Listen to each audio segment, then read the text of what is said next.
만약 일을 시작하게 해주는 것은 물론 일의 효율을 비약적으로 상승시키는 방법이 있다면 어떨까요? 지금부터 여러분께 이 5억 원 가치의 조언을 드리려고 합니다.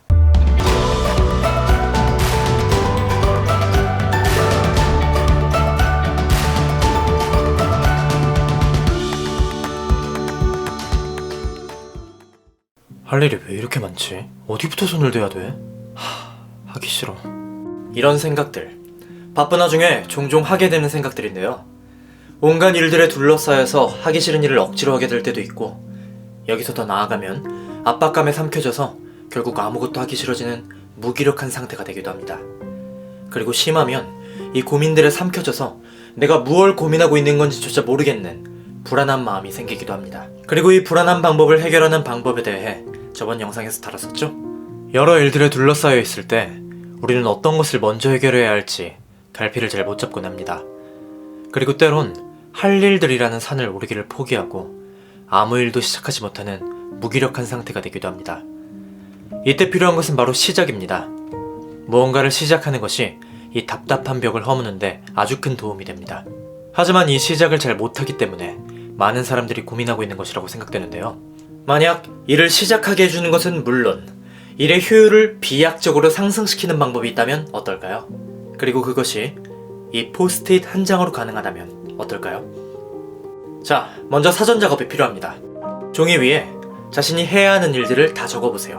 사실 이렇게 적는 행위만으로도 복잡한 생각을 덜어내는데 꽤 도움이 됩니다. 다 적으셨나요? 이제 여러분이 두 번째로 할 일은 이 일들 중 나에게 꼭 필요한 6가지 일들을 선별하는 것입니다.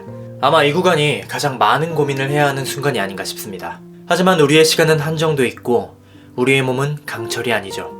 내가 적은 일들을 전부 다 할 수는 없습니다. 그러니 가장 중요한 6가지 일들을 골라주세요.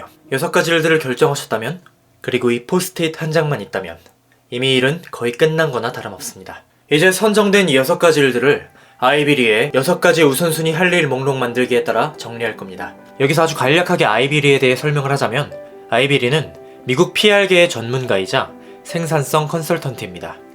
그는 어느 날 직원들의 생산성 저하를 고민하고 있던 미국 철강회사 대표 찰스 슈왑의 전화를 받게 되는데요.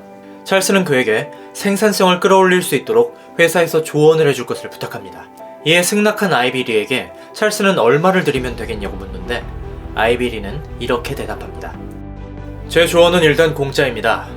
하지만 제 조언을 통해 효과를 보신다면 제 조언의 가치라고 생각되는 가격만큼 나중에 수표에 적어서 보내주시면 됩니다.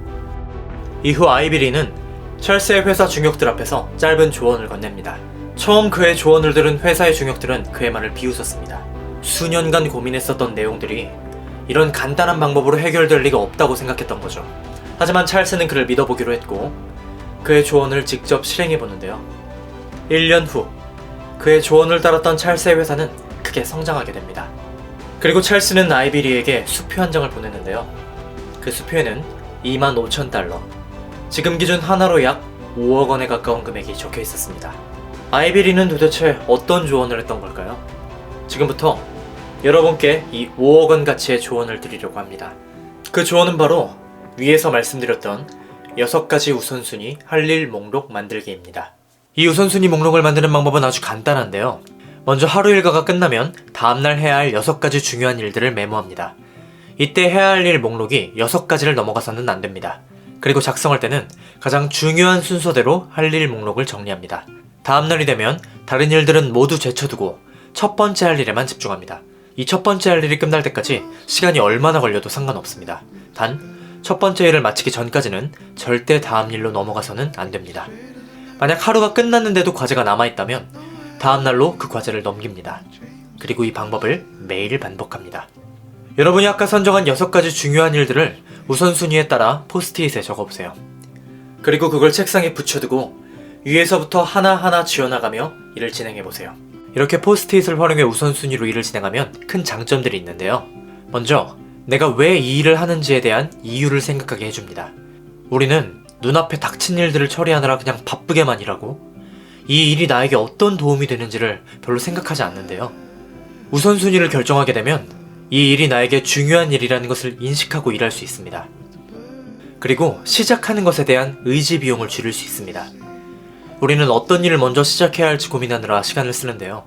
이때 우선순위 할 일 목록이 있다면 별 고민 없이 첫 번째 일에 착수할 수 있습니다.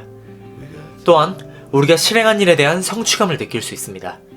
포스트잇을 눈앞에 붙여두고 다 해낸 일들을 체크해 나가다 보면 내가 오늘 일을 얼마만큼 해냈는지가 눈에 보이기 때문에 성취감을 느끼며 일을 진행할 수 있습니다. 또 동시에 해야 할 일들을 빨리 끝내버리겠다는 의지도 생겨나죠. 혹시 회사 일과 자기계발을 별도로 두고 싶으신 분 계신가요? 그렇다면 우선순위 포스트잇을 2개 사용해보는 것은 어떨까요? 먼저 회사에서는 회사 업무 우선순위 6가지 내용을 적은 업무 전용 우선순위 포스트잇을 사용합니다. 이 포스트잇에는 오늘 자신이 회사에서 해야 할 일들을 우선순위로 적어두고 하나씩 지워나가는 거죠. 그리고 퇴근할 때 오늘 못한 일들을 내일로 옮기고 내일의 우선순위를 미리 작성해두고 퇴근합니다. 그리고 집에 와서는 내 자기계발을 위한 개인 우선순위 포스트잇을 사용하는 거죠. 여기에는 영어 공부, 운동, 설거지 등 나를 위한 일들이 적혀있겠죠? 이 일들을 끝마치면 자기 직전에 마찬가지로 오늘 못다한 리스트를 내일로 옮겨 적고 내일을 위한 우선순위 리스트를 작성해둡니다. 저는 6가지를 작성하기는 했지만 자신의 시간에 따라 4개, 3개 등으로 낮춰서 잡는 것이 압박감을 낮추고 일을 실행하기에 더 유리할 수 있습니다. 자신에게 맞는 방법을 찾는 것이 중요하겠죠? 이렇게 우선순위 포스트잇 2개를 사용하면 직장에서의 나와 개인으로서의 나를 동시에 성장시키는 장점이 있습니다. 하지만 너무 자신을 혹독하게 몰아붙여서 번아웃 상태를 초래하는 단점이 생길 수도 있는데요. 그래서 제가 드리는 조언은 융통성 있는 계획을 짜야 한다는 것입니다. 일부러 영화 보기나 밀크쉐이크 먹으면서 소파에 퍼질러 있기, 친구 만나기 같이 개인 휴식이나 취미 활동을 우선순위 리스트에 적을 필요가 있습니다. 휴식 또한 나를 성장시키는 일이라는 점을 기억해야 합니다. 휴식은 선택이 아닌 필수입니다.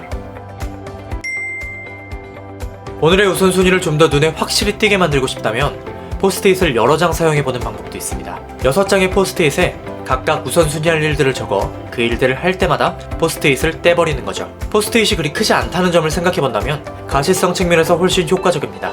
그리고 오늘 해야 하는 일이 명확히 눈에 들어오고 그걸 떼버릴 때의 쾌감도 더 클 것 같네요. 포스트잇으로 우선순위를 작성했을 때의 유일한 단점은 기록이 남지 않는다는 점인 것 같습니다. 특히 회사 업무 같은 경우 내가 이 일을 언제 했는지를 기록에 남기는 게 중요할 수 있는데요. 이럴 때는 다이어리에 별도로 우선순위 목록을 기록해두면 도움이 됩니다. 다이어리는 기록용으로, 포스트잇은 가시적으로 내 눈에 보이는 목표용으로 설정하는 것이죠. 이 2가지를 합쳐서 아예 스탠딩 위클리 스케줄러 같은 제품을 사용하는 것도 도움이 되겠네요. 지금까지 포스트잇 한 장으로 일의 효율을 높이는 방법을 알아봤습니다. 앞으로 실체 없는 불안감에 지지 마시고 하나둘씩 이겨나가는 시간들을 보내셨으면 좋겠습니다. 영상이 도움이 되셨다면 좋아요를, 앞으로의 영상이 궁금하시다면 구독과 알람 설정까지 부탁드립니다.